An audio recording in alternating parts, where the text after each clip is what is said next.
Excuse That's not the me. button I want to press. No! Don't you love chaos? I answered what? Presented. You hung up on me? Is that what you're telling me? This I am is. gonna keep the part where I scream because I accidentally called you. And I tried to answer, On and Instagram. you didn't let me. That was very funny. Anyways, hello, welcome to a Fish and Flower podcast. My name is Flower. I literally have this issue where I always say fish every single time, aka Rose. You want to be me so bad. I don't blame you. I want a Kiki. That's why. You can have her. She's been mean today. Oh no. Um, My poor I have legs. I have two things. One small fun fact about me, and then like a big fun fact about actual literature news stuff in like the world of literature that I saw this morning, and I wanted to bring up. And I was like, "What's the best way to tell the fish when we're recording the podcast?" Oh Lord, I'm scared. It's good news. We're happy. Still. My small me news is that I finally got a charger. Let's go, Walmart. You're better than Amazon. We Let's figured that go. out already, even It though came a day big earlier than it company was boo. supposed to. It worked. It's great. It's not currently plugged into my computer. There's this thing where it turns on the white light that's supposed to turn on, but the charger that came with this computer never did that while it's charging. But when your computer reaches full charge, it turns off the light, so I thought that it had stopped working at first. But no, that's why. But it works great. It does everything it's supposed to do. We love it. I have my computer back. If you can't tell from me uploading 3 videos on our YouTube channel this week. Yes. This will be the 4th our one. Our main audience is there. Thank you. But love with you yes, too. Honestly though, because the first episode I had to upload was the second of It Came From the Closet. Who on YouTube watched the first one but not, or watched the second one but not the first one? Because there's like 3 times as many views on the second one. Bam.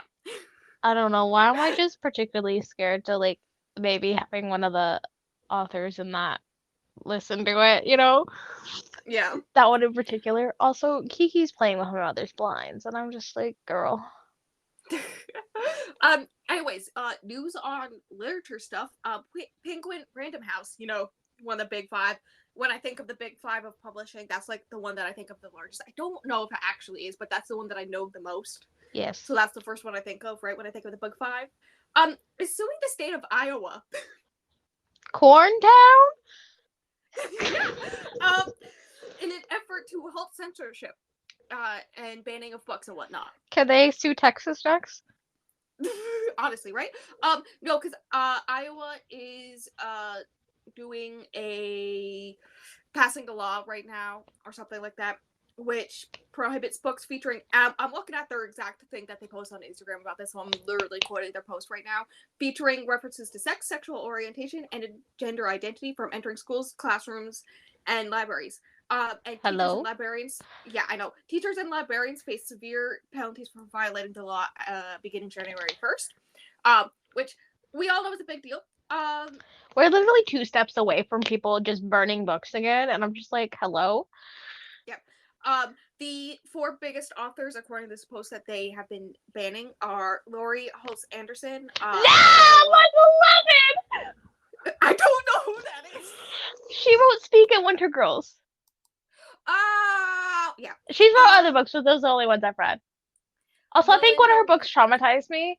The Fever, 1980-something, 18-something, with about yellow fever. I think we partially read that in school in, like, 4th grade, and it kind of traumatized me, because weird illnesses, scare me. So, I only recognized 2 of the names when I first saw this, and so with you telling me that, and me looking up the other one that I didn't recognize, I now recognize all 4 of them. The other one that I didn't initially recognize is Melinda Lowe, who was the author of Last Night at the Telegraph Club. Yeah, I don't know why I gasped like that. I've never read any of Jodi Picoult. I have not read any of her work, but she's one of those names that everyone sees everywhere, right? And then this is the one that always surprises me every time. John Green.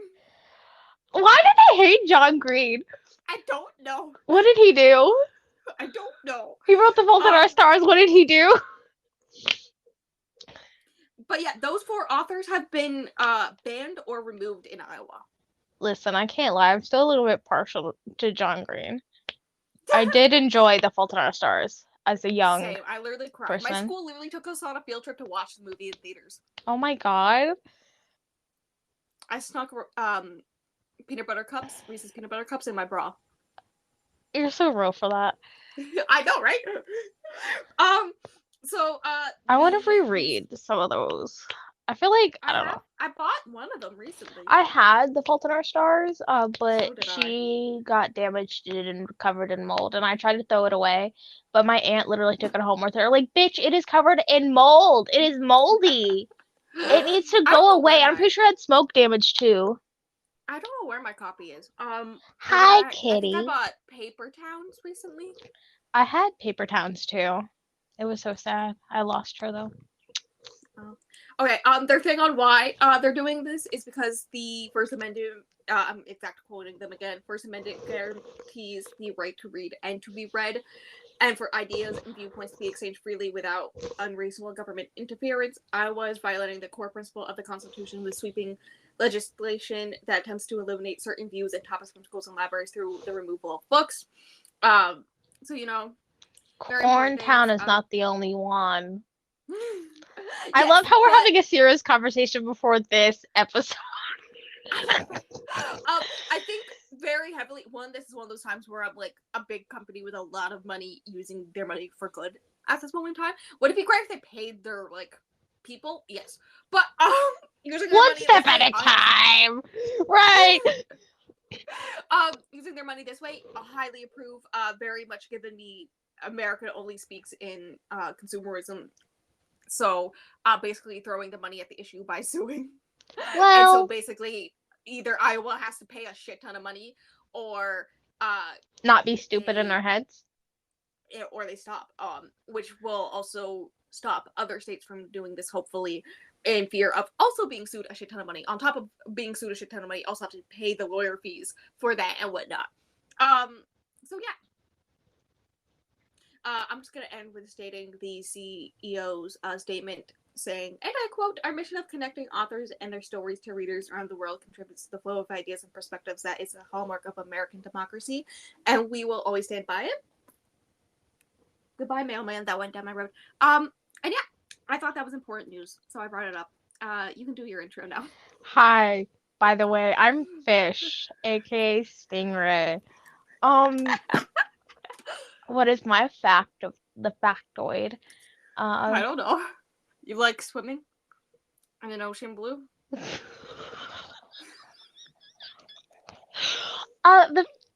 Okay. Speaking of fish, the fish lore really runs deep because my favorite Disney movie as a child was Nemo. Oh my god. I love Nemo. I still love Nemo. Nemo, my beloved. I literally had this giant. I had so much Nemo stuff. I I'm had just this gonna hold giant my. Nemo purse. It was literally a stuffed Nemo with a zipper on the top, and it was like I'm just gonna hold I loved my it.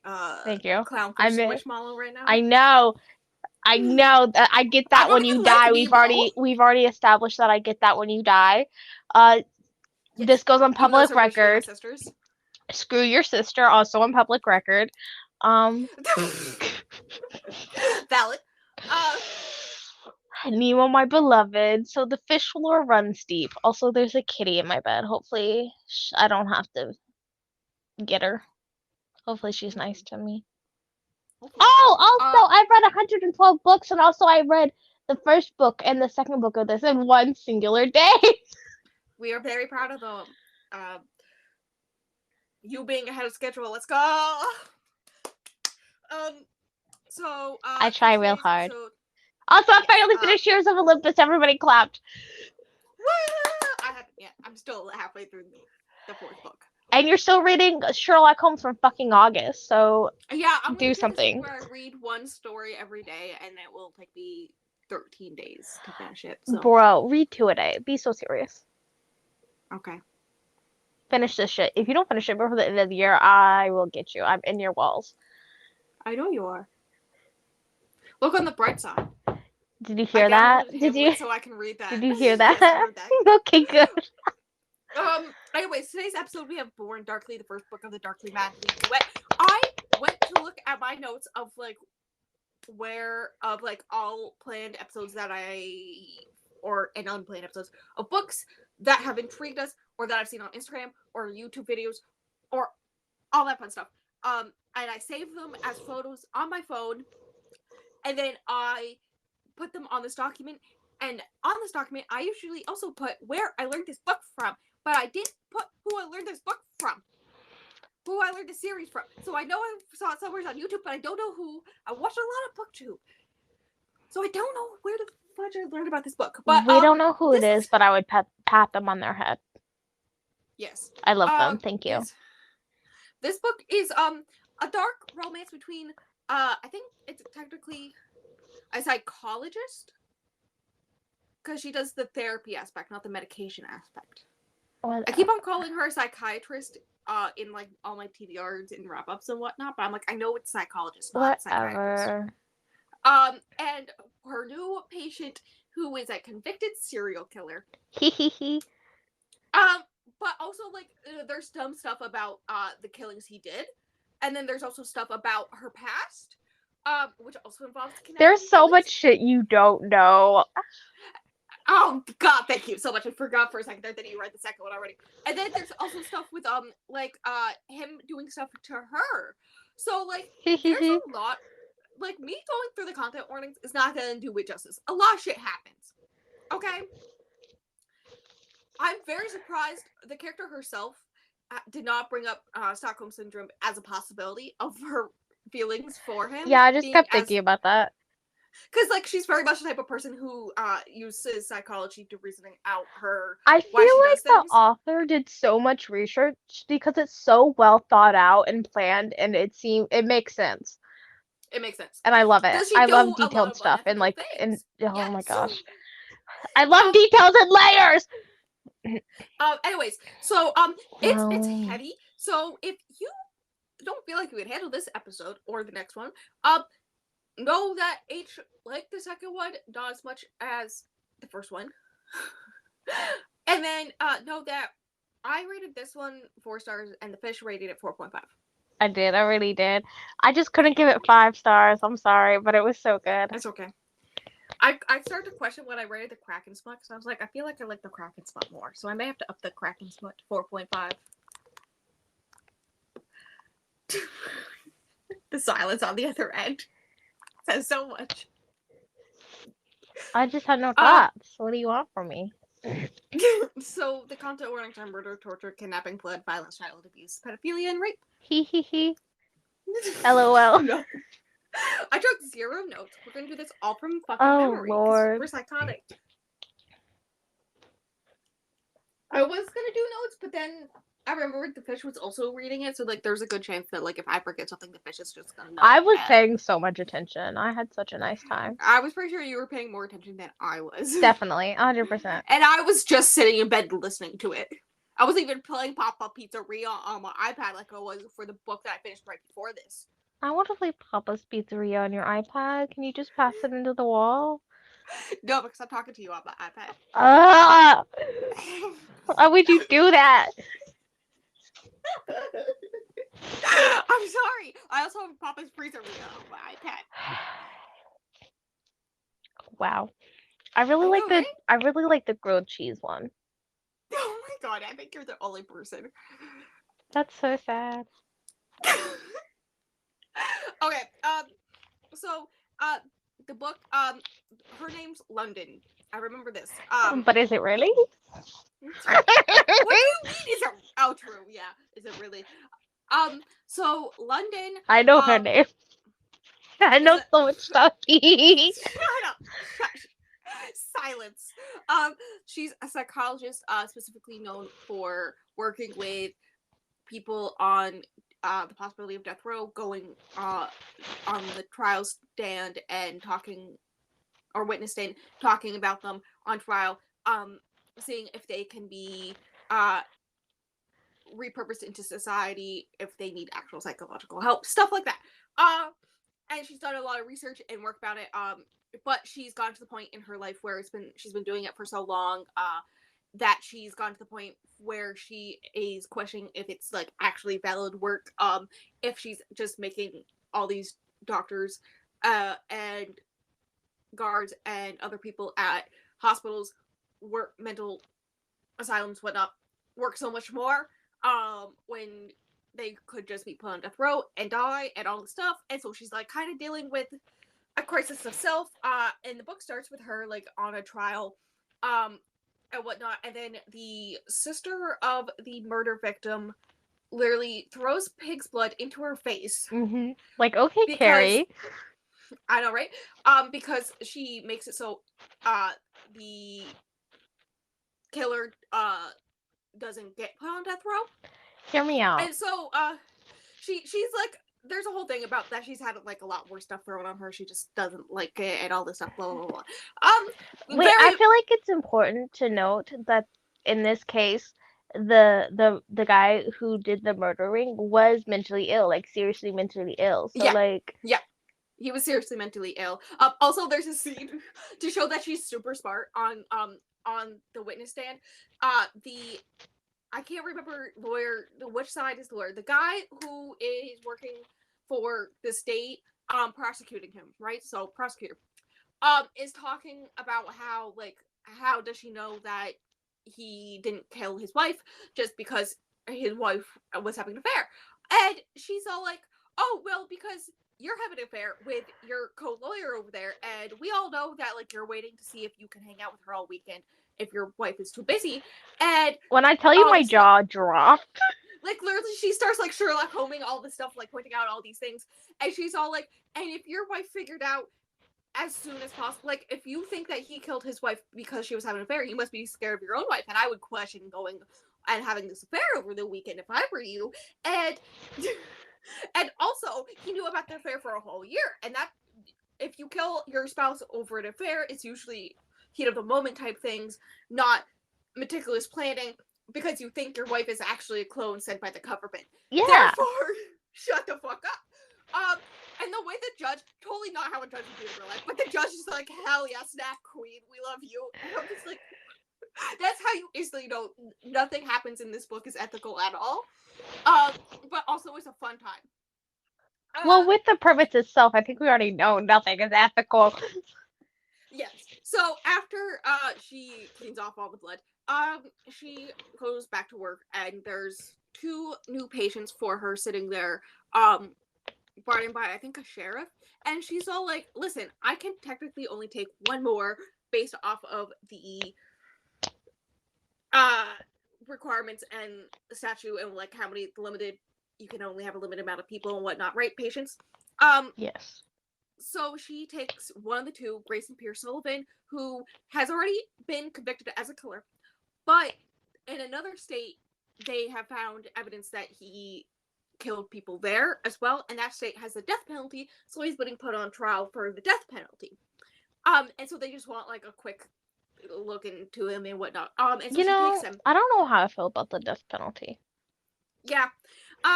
This is not a book where we're gonna go into depths about the pros and cons of the death penalty, okay? We're here to talk about how this man's slaying shlong soon. So Oh God, what? I can't do this. I can't do this. So she takes him into her office where they first do the first meeting and whatnot. The thing is that she usually does a bunch of research before she talks to new patients. So she's like, I know basically nothing about you and all this stuff. And start a conversation, and very quickly we come to realize that from his first point of view chapter, he knows everything about her and he has a plan, and in order for his plan to work, he needs her. Pause. This is so saw coded and I adore it. Yes. Like between all the puzzle pieces, etc., and the traps, I love it here. I love it here. Just know I love it here. Yes. Hey, did you know I like Saw? Yes. So the way that she Sherlock Holmes up on the stand and recognized things about the lawyers and whatnot, he also does, but to her, right? So imagine those two minds pit against each other, and that's most of this book. The first, is it the first of his chapters? Maybe the first or second. It's like 5 chapters into this book. He is back in his cell, It's his right? first chapter. Okay, he's in solitary, right? He has like pictures of her up on his wall. Where did he get this shit? That's my question. I don't know. He takes off his pants and underwear, but leaves his shirt on. It's very important. Literally, Fish messaged me and was screaming about this, but didn't tell me the last. I couldn't say it out loud. Well, I'm about to. And then he starts doing pull-ups with his shlong just there. I went. Wow. Imagine you walk by as a guard and you just see this guy doing push-ups with his ass out, like he's just slinging shlong. I think that's what I said when you first told me that. But he does that until he reaches an orgasmic completion. Like he's literally just thinking about her and doing pull-ups, and he's just like, you know what? And then he lays down in bed and just looks at pictures of her. And pets pictures of her. This is how you tell this man is very stable. Also, the way it was described, that it like went on the floor, like that was icky to me. There's a lot of description in this book, and at times it's great, at other times, like what happened to hello? Like, I know, right? So then it cuts to like 3 days later of them. Basically, he's the only patient she's seeing at this moment because she wants to get his stuff over with, so that because like she has some weird interest in him and she notices this, and so she wants to like stop, like she doesn't want to mess with her other patients by thinking about him all the time, right? So she just wants to get his stuff over with, especially since they have limited time until he has to be transferred to do the death penalty trial, right? LOL. So he starts like playing with her. He wants to know more about her and her past, and she's trying to question him about his past, and he's all like, only if you answer me questions about you. There's also a thing where he's always handcuffed to the floor. Basically he has like chains connected to handcuffs, and they're connected to the floor, so like he can't get to her and whatnot. There's not much at this point. There is stuff where like he notices that she has a scar on her hand that she covers up with makeup, as well as a tattoo of a key. And she wraps twine or fabric or whatnot around her finger very tightly, and then unwraps it when she's nervous, and that she has chronic back pain. There's so much stuff you don't know, bestie. Oh my god. Okay, thanks. And then she notices about him that he has scars of his own. She can tell because he's always wearing flannel underneath his prisoner uniform, despite the fact that it's like boiling hot outside. You know what? I get it. He's kind of real for that. And whatnot. She also notices that stuff about his skull or something. So she lets the he has scars on his head. So she makes it so the guards let him grow out his hair and whatnot. She also has a friend who is also a psychologist who is on the psychopath spectrum, right? And so like I think they were roommates in college or something, and she realized that her roommate had these psychopathic tendencies and whatnot, and so basically it's London's mostly like just lack of feelings for her. Yeah, that's how it like presents itself. So London is like the only person she can be herself in front of. She doesn't have to hide that. And because of that, London uses her as her own personal psychologist, which is very unethical, but that's okay. We don't need to talk about that. Everything here is unethical, bestie. Yes. But she is trying hard to regain memories, and her friend, she's the reason why she's using her friend is because she knows if her friend learns the truth, she won't like personally care. She won't care. She can't feel the feeling of caring and whatnot.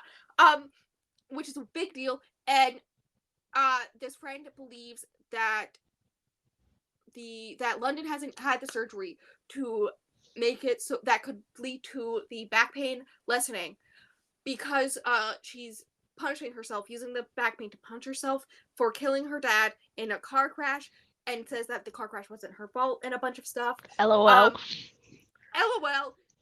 Should I just say it now? I mean, I don't want to. Not yet. There's so much stuff The you don't know about revelation's her a big dad. deal, let me tell you.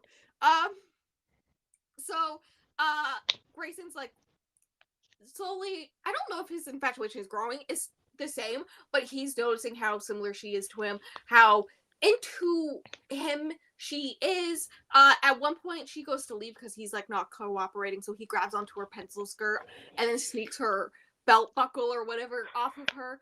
That was And it's so very intense. I was like, oh my lord. yeah, and it's very clear that he is like stockpiling these items for a plan. He has a plan, and he's also like on top of like having things that he's stockpiling for planning, including penicillin. He is also has plans in his head that he has like perfectly memorized and things like that he can't like do while he's in prison, but like he has this setup so it's like very clear that he's gonna plan to escape and that she's a big part of it. He's all like, I can't do it without her, all this stuff, right? Normal things. Also, he like there's the whole thing that he's a genius and his IQ is Uh-huh. so high, which okay, I get it. Like God, Yeah, you the have whole to thing be is that they're so like there's so many layers. Like there's no way you can't be a genius to do this shit. Stop it. Are you deaf? yes. Okay, good. um so You're deaf and uh colorblind? Wow. yeah, yep. So he has psychopathic tendencies and she has narcissistic tendencies, and they're both geniuses who are focused on each other. You can see where this is going. Um, right? So the one of the next meetings, there's like a whole thing where they're fighting again. She's all like, you know what, this is our last meeting because I already know what I'm gonna tell the court about you, and we only have one more meeting until your trial starts, and so I'm not even gonna like go to that meeting. This is the last meeting, right? Also there's like this whole I forgot to bring up the other thing. I'll bring that up a bit. So he uses that belt buckle thing that he stole from her and uses it to get through his handcuffs, right? Um and then puts her on her desk and he's all like, I will stop if you're not wet, but guess what she is? And so he Oh my gets her god. off, and then she runs away and goes into the bathroom to clean herself off. And then when she comes back, he's back to handcuff to the floor. And she brings the guards in. It's a scene. Let me tell you, it's a scene. I was not I was not expecting expecting that it. to happen, and then it just happened. I was like, oh, okay. I was just like listening, and I was just like thinking, and then all of a sudden that starts happening. I'm like, wait, what? What? LOL. Yep.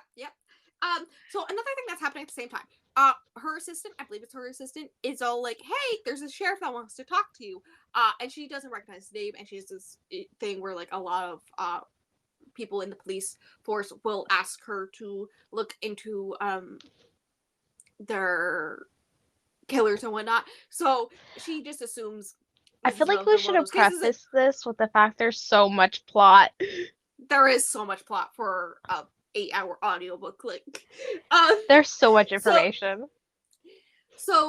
she just assumes the sheriff is like another one of those guys. She doesn't have time for it, so she's like, okay, I tell him to email me. So after I think it's after this meeting possibly, or maybe the one where he grabs her skirt. But one of them, she is very emotional and dealing with a lot, so she goes into an aquarium, right? And this sheriff guy is following her through this aquarium, and so she's like, okay, who are you, stalking me? And he's like, no, I'm a sheriff, which is very illegal for so many reasons. And he's all like, hey, these I have this folder and it has all these photos of another psychologist that Grayson killed by giving her a lobotomy.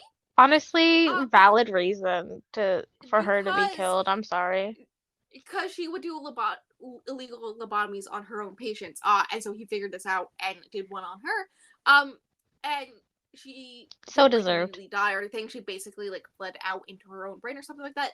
And her first question is not like freak out about this or anything. She's all like, "How did you get the photos?" That's a very And good he's all question, though. like, honestly, yeah. And he's like, we never get that answer. And he's all like, that's your reaction? And she's like, listen, the fact that you cornered me in an aquarium and followed me and tracked me down means you wanted this reaction.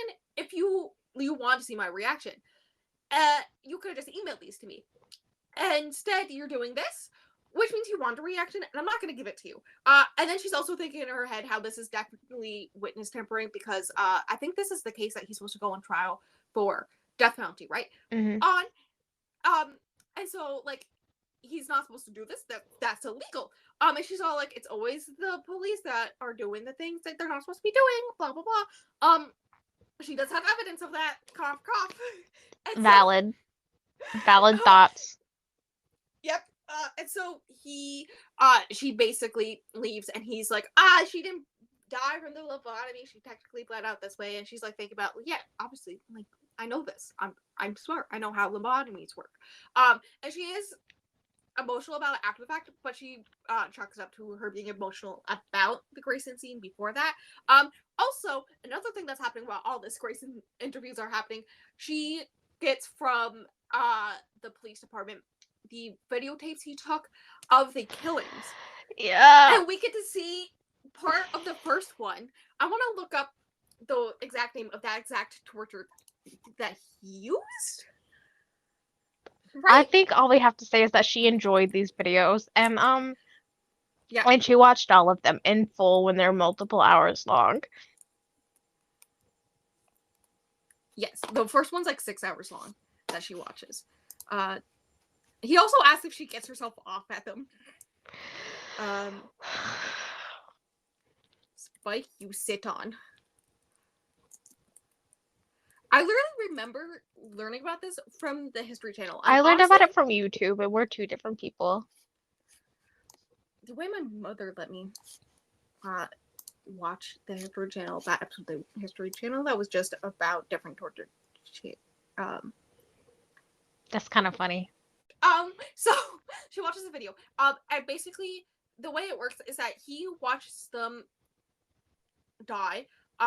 He tortures them in a way that is reminiscent of what that person did to their own victims, right? Hence the lobotomy to the doctor who would do lobotomies to her own patients.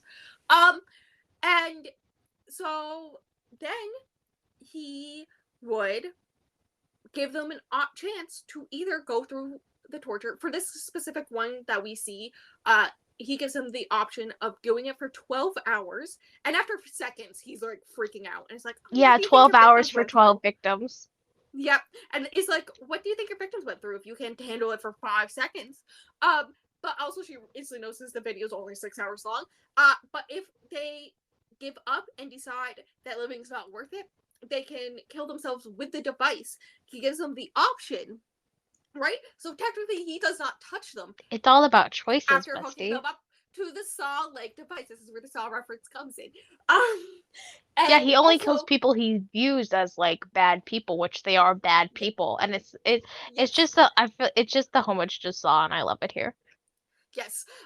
So, and then also in order to she also brings up the fact that he's a sexual sadist, and he's like, yes, because he gets off to it, and then to punish himself for it, he tattoos their names onto himself, and that's what his scars are. And pretty early on, she recognizes that he tattooed a key onto his back, which is a lock key of her hand. No, or was it a lock? Okay, it was the keyhole. Keyhole. Yes. On his back, reminiscent of the key on her hand, like in between his shoulder blades. Yep. It's on the picture for the cover. Is his back with it? I remember that. I was like, oh, that's a reference to, because the first one has her hand with the key, and the second one has his back with the keyhole. But yeah, hinting that she's gonna be his next victim, and all this stuff. So, also it's hinted at from his point of view that his first victims were his parents or something like that. Cough, cough. Spoiler, he was kidnapped as a child, and that's who okay, the fact you don't know that he technically wasn't kidnapped, but oh, what? Okay, I'm moving on. Anyways, this video is 6 hours of him hooking up this guy who is a pedophile, and hooking them up to a Judas cradle, which is a torture device, medieval torture device, that's like a giant spike that you sit on, and slowly you sink down onto it, and it slowly rips you apart from your butthole. LOL. Deserved. You get the comparison, right? After 6 hours, that guy gives up and pulls a lever, which literally makes the machine go all the way through him and rip his head off. LOL. I need to stop saying And LOL. the way she didn't even react to it, she's like, "Oh, interesting." We love crazy people. So, then, alright, so basically, after him, he threatens her with knowledge that he knows that her father, kidnapped girls. He was the sheriff of a small town, and that she killed him in a car crash, right? So that Sure. he knows that she is a killer too, and so he is gonna he like is blackmailing her with this information so that she goes to the last meeting and whatnot. What she does, I think there's like also stuff where he's all like, "I know he didn't die in the car crash. Thankfully the coroner was so drunk that he didn't notice that actually she did something else to him before the car crash, and she was also supposed to die in the car crash, and the car crash is how she has her back issues and whatnot." And also I think this is where we learn that shortly before that, he took her down into the basement. Like she stole his key that was around his neck, hence the key tattoo, to get into the basement, and that's when she found a girl who was like 16. And he finds her down there, and she very clearly realizes, "Oh, I'm supposed to be the next victim. He wants me next because I'm not good enough, right?" Because she's the same age, and then he makes her kill the girl, and that's when she killed him. Afterwards, so, good times. And so he blackmailed her. They have a conversation, and I don't remember what their last meeting was about much. I don't know. There was some There's fighting so much ahead. information. There's so much information. So, then, it comes to the trial, and he's talking to his state appointed lawyer, who's actually really good. This lawyer, great, love him. He does a She good actually time. takes that lawyer on as her lawyer later on because that's how good he Oh, I is. love that because that lawyer's so good. My ears just started ringing. I'm just gonna ignore that. But basically, this lawyer starts questioning. I think it's the sheriff or someone like that on the stand, and he's like, "How do you know that my client is the killer? Because there's never any bodies. That's another thing. They never found any bodies. Which is why it was very hard to convict him the first time.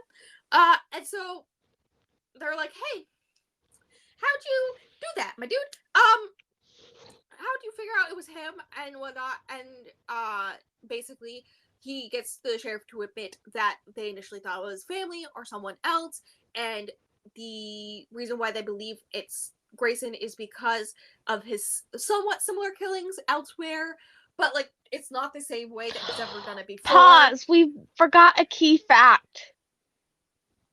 He's These are Irish. very important. Oh yeah, he also has an Irish accent in the audiobook. It's hilarious. It's so every once in a while it just catches back up with me. I'm like, ooh, he's Irish. She has the same reaction. I also forgot to bring up the fact that he asked her where the girls' bodies are, and she says buried because she asked him where his victims are, and he's like buried. Right. So so the lawyer's questioning this sheriff guy on the stand. I think this is the same sheriff who also like stalked her. And is all like, "Hey, how do you know it's actually him?" And proves that like there's no way to know it was actually him. They just assume it is. I mean, yeah, but it's him for sure, but they just don't have any It's him proof. for sure, but like this lawyer's doing really good to make sure that this guy does not like. There's a good chance he's gonna still be found guilty, but there's no way he's gonna get the death penalty until London gets up on the stand, and she knew for a fact that the lawyer would not look at her new version of the written statement because he would believe that the practice statement was going to be the same way, but it's not. Yeah. She talks about how his whole thing is killing killers and other bad people, and so keeping him in a prison around a bunch of killers. It's not a good idea, because what do you think's gonna happen next? And basically saying that he's crazy, lying about his specific disorder as well, so that he gets the death penalty, and he is found guilty and put on the death penalty, and then he takes the penicillin and starts having a seizure. She has to do I didn't CPR on connect him. that at first. I was like, oh my God, what the hell's happening? Because the seizure was in Um, his point of view, and it was like, oh my God. yep. He's like super excited. He's like, hell yeah, smiling, and then has a seizure, and the lawyer's like, what the fuck? She takes his pulse, and she's like, oh my God, she has to do CPR. He goes to the hospital. She starts questioning all these police officers and guards and whatnot. How the hell did he get penicillin? He's allergic, and no one will answer. The sheriff comes, and he believes that she was the one who gave him penicillin, and he's like, stop asking my people questions. And she's like, well, someone's gotta ask questions. And then the doctor who made sure that he's still alive and whatnot, at the hospital, because also it took them like a long time to get the ambulance to go there and whatnot. It's all like, hey, he's your patient first, and also you did CPR to keep him alive. Good job there. And also he's awake and wants to talk to you, so like, I'm gonna let you go in. I'm gonna deal with the sheriff, right? So she goes in, and Grayson's all like, hey man, It's about to go down. it's so about to go down. This is where it gets wild. The way it was around Wild before. is an understatement. It's insane. We love it. So he basically what he does is he takes the guard that's in there, beats his head against a wall, but it takes a long time because the guard won't pass out. I think he throws a knife against London's throat until the guard gives him his gun. Yes. And then beats the guard until either he passes out or dies. I don't remember. And then takes the gun and takes London and is like, hey, you can either come with me or you and learn the truth or not. And whatnot. After they get through all the other police officers and guards who are pointing their guns at him, but they won't shoot him because he's holding her hostage. And so she goes with him. And eventually she passes out. There's like a lot of running and whatnot. And she has We forgot a key thing. How they literally, he stopped the elevator, and then they climbed out of the elevator and climbed up the ladder of the elevator shaft to get to the roof. Like, that's insane. He somehow got the floor plans, etc., to this building and planned all this out, probably months in advance. Like, that's insane. Hi, Can I see a Bella dog? Bella. No. Wow, that's so mean and rude. iPad. You act like you don't have a phone. I'm trying to find my phone. Found it. You have a Kiki Roni, so why can't I have a Bella Wella? Oh my god, I do have a Kiki. No Bella's Day. At least until I can take Bella! Bella! Where the hell have you been, Luca? Hi! Oh my god, there's another one coming. Look at them fungus ears. I have two. Her nose looks so long. You have she has a long two nose. That's why dogs? she's a sewer rat. Oh my gosh, you're so mean to her. I call her sewer rat now. I know, I noticed. Oh my gosh. I do it a lot now. 2 dogs! Hi, babies. I want them. Hand them over. Well, Bella just went down the stairs. Wow. But, you know what Ivy's doing? Being a good dog. She's doing that. That's why she needs a kiss on her head. She's so far away. That's unfortunate. I know, right? Hi, Miss Ivy. That's my boo. Don't kick my boo. Anyway, she hasn't taken her pain meds, and the chronic pain gets really bad. He feels really bad about this. That's one thing I'll give his point of view. He's all like actually feeling bad about the fact that she's in pain. There's nothing he can do about it. Also, there's a whole Alice in Wonderland factor. He's like, the rabbit hole. Like, oh my god. Yes. He literally carries her at one point because he's all like, he feels bad for her and whatnot. But eventually, once they're in a car and not running anymore, the adrenaline stops and then she passes out in pain. And that's when he handcuffs her in her sleeve and she's freaking out because she's like, oh no, he's gonna kill me. Well, and good times. So basically, he takes her to this house that she is pretty sure his name isn't on it, so it's gonna take a while for the police to find it. And she's like, ah, shit. So he has her handcuffed. She's covered in like mud from all the running. And blood. Or no, he buries her alive. He buries her alive. Oh yeah. Like the girls were buried that her father killed, right? He buries her alive, and eventually, she does get him to let her get out. I don't remember what she had to realize for She him found to. a cell phone in there, and she obviously she tried to call 911 at first, but obviously that didn't work. And she's like, "Oh, okay, it's like a walkie-talkie basically." And he's like talking to her, telling her stuff, and it's like a riddle. She has to figure out the riddle, and she's like, dig them up because he said something on Earth, and she's like, "Oh my God, dig them up." And he's like, "Okay," and then he digs her up. Yeah. And then he lets her take a shower. When that happened, I was like, jaw on the floor. Yep. He lets her take a shower. After having all that dirt all over her. And whatnot. And then he forces her up. She's like, she's not clothed. She only has a towel wrapped around herself, right? And he's all like, sit on the counter in the kitchen. And she's all like, what? And so he literally bodily lifts her up. And his whole purpose is to get a first aid kit and bandage up her wrist from the handcuffs, right? Because she did it to herself. Because if she wouldn't have, she like was like digging her arms and trying to like Mm-hmm. why would she do that? She knows she can't get out of the handcuffs. Like But he's like bandaging her up, and then it turns into him taking off uh the towel and then getting her off again, and then they still do not go all the way at this point, but I think he does come on her leg or something. on her And stomach. then on her stomach, and then he puts her in his clothes, and then throws her in the basement in a cell, like her father kept his girls in a cell, and puts the handcuffs back on her and gives her some food and water and 2 of her pain meds, and he's all like, okay, you better like let this stay. I think it's spaghetti he gives her, which I'm like, that's a weird Yes, food spaghetti. to give your captor or give your capty. But There's only so many foods that can stay fresh. That's what he said, or something like that. I'm like, oh, okay.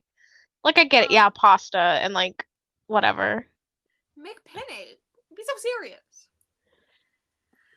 What if she wanted chicken The Alfredo? Like, so literally me being like, can I actually have the shrimp scampi from with some breadsticks? I would take the ravioli personally. Oh, the ravioli is good too. Yeah. Yeah. And then I would be like, can I have some breadsticks too? And the little Andy's mints. Yep. Thanks. We're so sane. We'd be so annoying if we were kidnapped, and we'd probably just get killed sooner because of that. I love that for us. Listen, it's not like we want to live anyways. It depends on the day. True. So, she's all like, okay, shit. What the fuck? She's freaking out because they just had a moment, and she feels like he's just using her. He's all like, admit to, using your patience to figure out your own truth, which is true. She's been doing that. She knows that she's been using her own patience to learn more about herself and figure out her past. Like, hear me out. Do that in your free time. I know, right? She blocked her memories and whatnot, so she's trying to get her memories free. That's why she's using her psychopathic friend as therapist. And he's all like, yes. And she's like, yeah, I've done that. He's like, yeah, but you don't know that they've all killed themselves. And she's like, what? And he like uses a specific example from very recent. And she's like, excuse me, give me the files that say that. Like, and he's like, that's a little bit difficult, but okay. And then he's all like, I'll be back. And she reminds him to turn off the light because her dad left the girls in complete darkness, so he does that. She pretty soon she like starts drinking the water, eating the food. She's like, it may be drugged, and she's honestly amazed that it's not drugged. And she does bring it up to him later on. He's like, that's a good idea. I'll do that next time. But she slowly eats it and drinks some water, takes one of the pills, and then takes the other half, and then eventually takes a whole pill, the last pill, not caring. She's like trying to get through a barred up window, but it hurts her back, some more, and all this stuff. And in his whole point is like a mix of solitary and how in solitary you have the only person you have is yourself and whatnot. And so, Hear me that out. mixed with This wouldn't work on me as the person I am. and mixed with the stuff that her dad did, should his idea make her realize more stuff and bring up memories so she can figure them out. She does yell at him, expecting that he's like watching it like he did all his other victims, and I think he is, but she He assumes that is. he actually left, and all this stuff, and so she eventually starts hallucinating this girl in a basement and whatnot, and she later on explains to him that she loved her like a sister and all this stuff, which is important. But eventually, after I think he says like 72 hours, he comes down. 46. 46. He comes down, lets her out, is all like, hey, put on this very nice black dress. And she's like, no. That's weird. Let me out. He specifically picked that because she always either wears a skirt or pants and she never wears a dress because they make her uncomfortable. So he's all like, I need to put on the dress. I will force you to put on the dress. And she's like, no, you won't. Basically, I think she passes out. Oh, you know what happens? She stabs him with a fork. Iconic. She stabs him in the stomach with a fork. And she runs away a little bit, and then he catches her, then he chokes her. Yeah, he chokes her out, and then chloroforms her so that he can bathe her. How did you feel when I just said chloroform? Nothing else. As I got to the pilot, I was like, okay. Really, me reading a book after you is me reading the book and then connecting the dots of when you reacted to things but gave me no context. So me like realizing the context, being like, oh, that makes sense. Okay. I feel like that Ryan and Shane meme.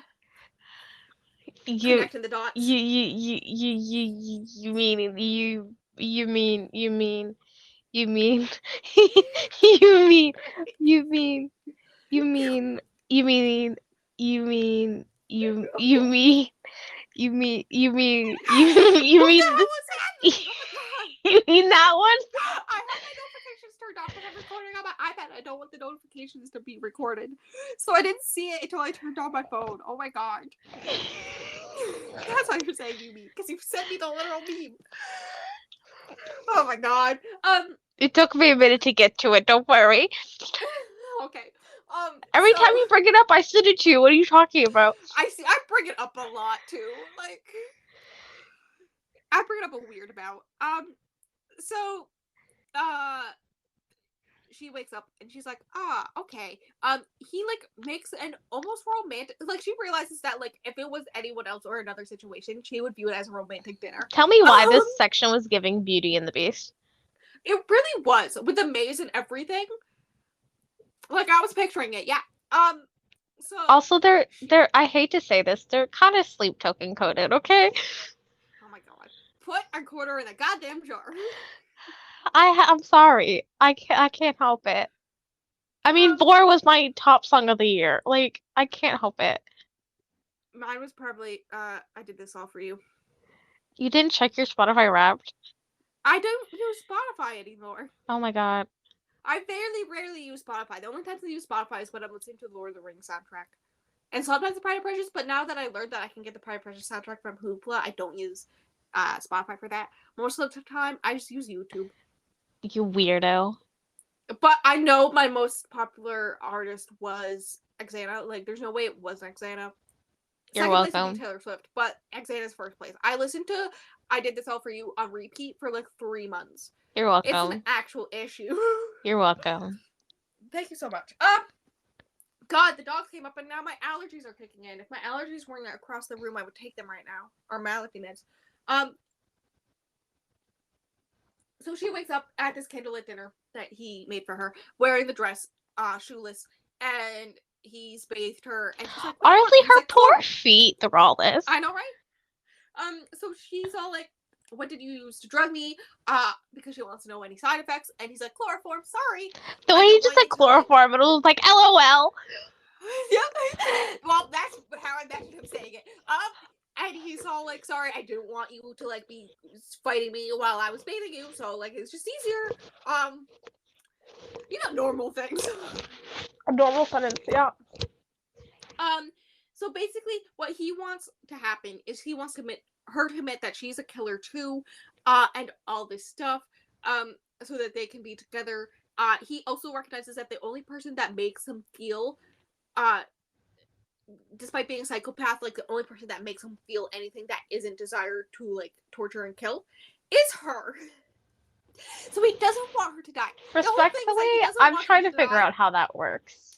He wants her to succeed. I think it's because they have this weird connection because they're very similar or something. He sees himself in her. So is it, the whole thing is it real feeling, or are they just manipulating each other back and forth? That is the question. And I think that would take way more looking into this book about two people banging than we should. Who do you think I am? A person who talks about smut on a regular basis? I mean, come on, bestie. Yes, you also went to college. Oh yeah, that thing. That thing I did. Yeah. If you're gonna dissect any literature, it would be this because it's so plot heavy. I don't know. I dissect a lot of weird things. Apparently, I do too. Because what the hell? Why did I give this 4.5 stars? So basically, he wants her to admit that, so that they can kill and be together. Basically, is his point. She brings up the girl that she imagined in when she was in the cell, right? And she's like, I loved her like a sister. And then that's when he helps her realize, hey, my dad wasn't my dad. I was another one of his victims. He kidnapped me. The girl in the basement actually was my sister. He wanted her because she was the right age. I was too young. And he brings up this idea that he was kidnapped. I forget what age he brought up, but I think he said like something like 8 or 10 or something like 7. That. And so, at 7. And so the fact that she was able to block out the memories and he wasn't able to, he brings up the idea that she was probably younger than 7. To be able to mentally process it like that. Which is a scary thought. The way I imagine it is this man just broke into these girls' houses. Well, I think he was trying to kidnap the older sister, but yeah, she kept getting in the way. Yeah, so he kidnapped her too. And then he decided to raise her as his own. The question is, how do you kidnap 2 children at once? That's crazy.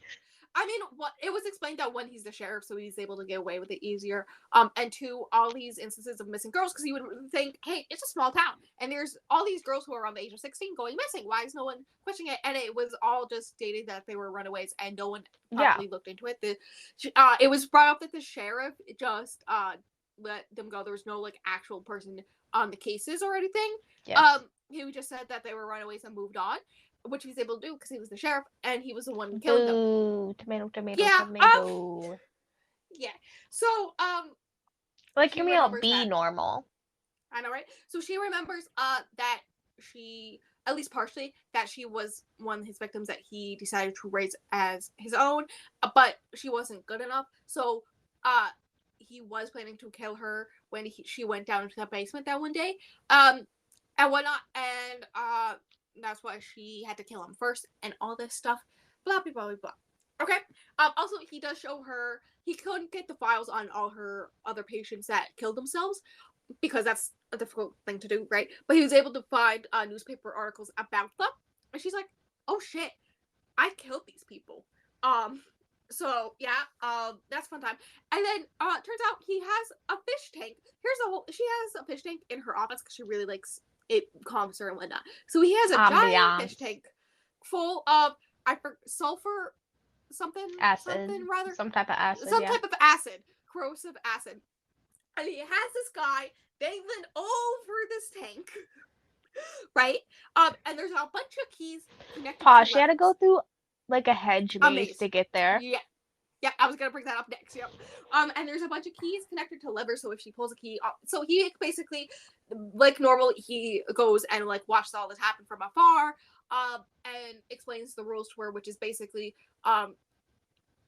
pulling certain keys when she pulls them will drop him lower, but if she gets answers from him as a psychiatrist or psychologist, she when she pulls the lever will make him lift up further, right? So she instantly starts trying to pull keys, but he's getting lowered, lower and lower, right? There's like this whole thing where she's barefoot and she's like gripping onto the edge of stones with her toes to reach keys and all this stuff, and she's like jumping to grab them and it's like hurting her back and all this stuff. So basically, she starts questioning this guy. We learn that he is a pedophile, and kidnaps little boys. And there's this boy named Michael that is still alive, in his house. And she's all like, "Where is he?" All this stuff. And he the whole time was calling her an ugly bitch and all this stuff. She does accidentally drop him a little bit further, so like his toes are in the acid, and he's like screaming in pain. Yeah. And she decides, fuck it, this bitch doesn't deserve to live. And so pulls one last lever and drops him all the way in. You're missing And a key watches him. factor, bestie. She What realized did I? that the keys she was pulling did nothing, that Grayson was the one making Oh yeah. everything go up and down based on his answers. And I figured that out like 5 seconds before she did. I was like, oh my God. Then she was like, oh my God, it's Grayson. He's doing the levers. It's just all the keys are like connected to it, but they're just not actually doing anything. And I'm like, I love realizing things that are happening right before the main character realizes. Mm. I love that shit. And so that happens. And he sees this happen and he realizes, oh, she's reached her final form, blah, blah, blah, blah. So he comes running out. Then they have sex on the ground next to the fish tank with this guy Dissolving in who's acid. literally, yep, normal things, right? Isn't that the first time they go all the way? Yep, that's the first time they go all the way. And this he's is like very much so like, 95% into the book. yep. And he's all like, I love you, and all this stuff. I would like everyone to know I labeled this as an erotica thriller in my tracker. Because like on Storycraft it's labeled as an erotica and then a romance. And I'm like, no. This is a thriller before a romance. Real. I think that's why I liked it so much. Yeah, it's a wild It's time. so character based, even though there's so much plot, and I think that's what did it. Yep. So they do it, and then she passes out again. I think it's from the adrenaline shortage again, like dropping again. And she wakes up to the feeling of burning, or of heat, and so she wakes up. She's handcuffed again, and she's like freaking out. She's like, "God damn it, Grayson! I thought we were over this." She's handcuffed to the outside of the tank. And the house is on fire. And then she hears sirens, and the FBI come up to her, and they're like, "Oh my God, Dr. London! Oh my God!" And they free her.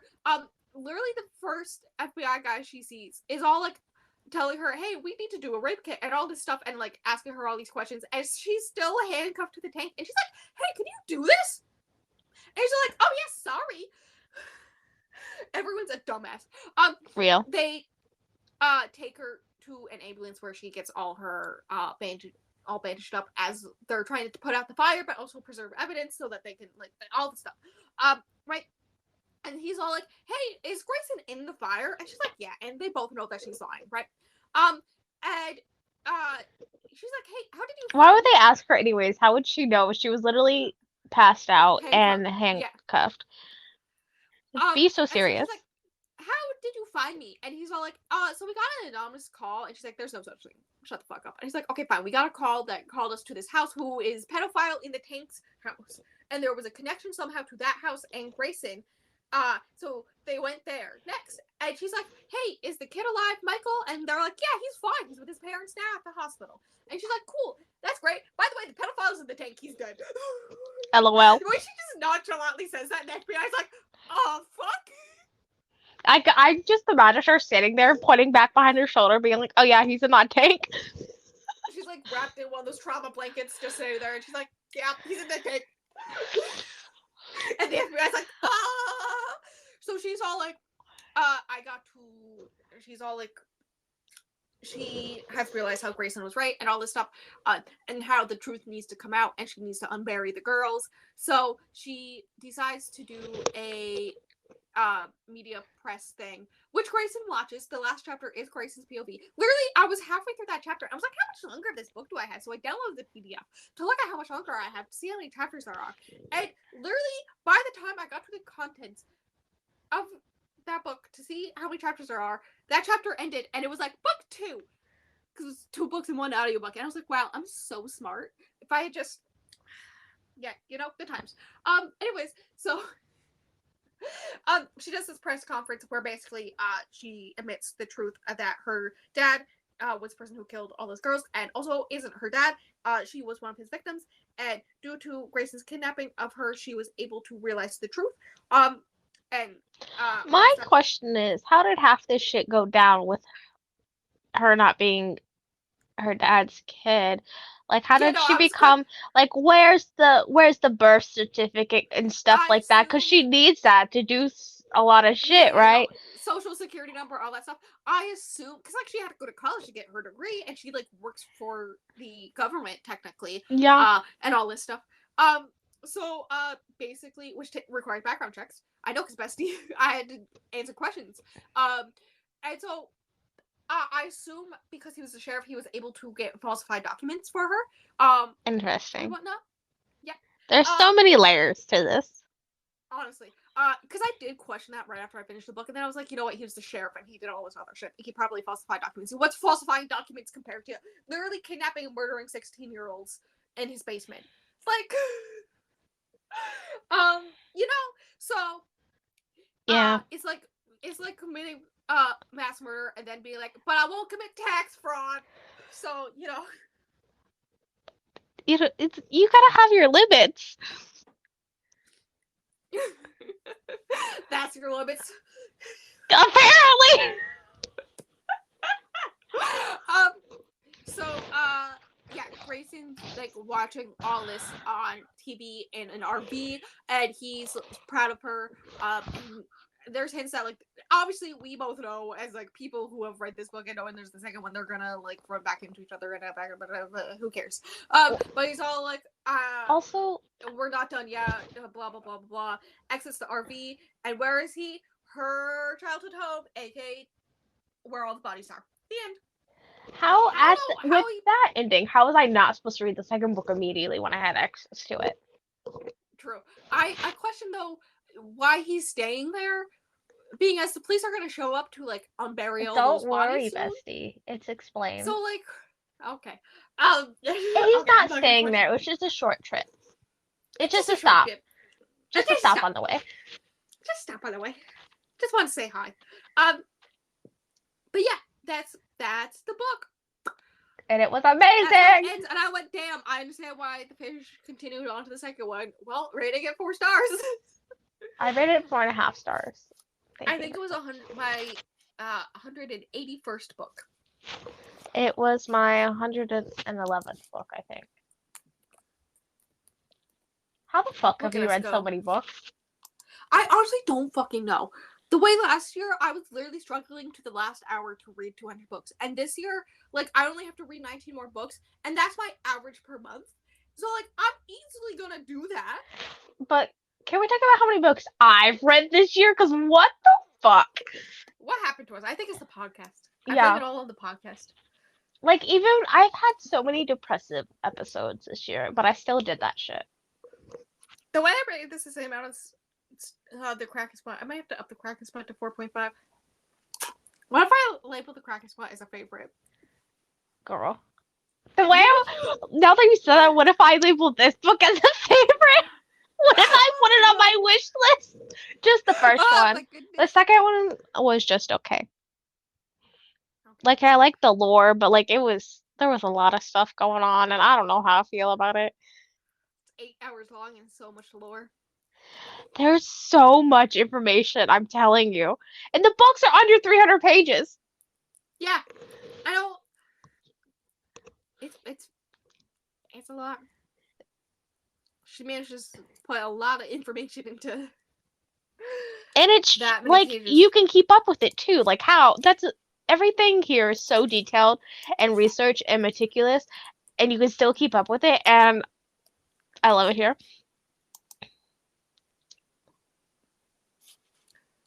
Hey, can you tell that I like this book? Yes. I think we Um. should wrap it up. Yes, I was gonna ask. Do you have anything else to say? No, no, they're vor coded. They're so vor coded. Anyways, no, I don't.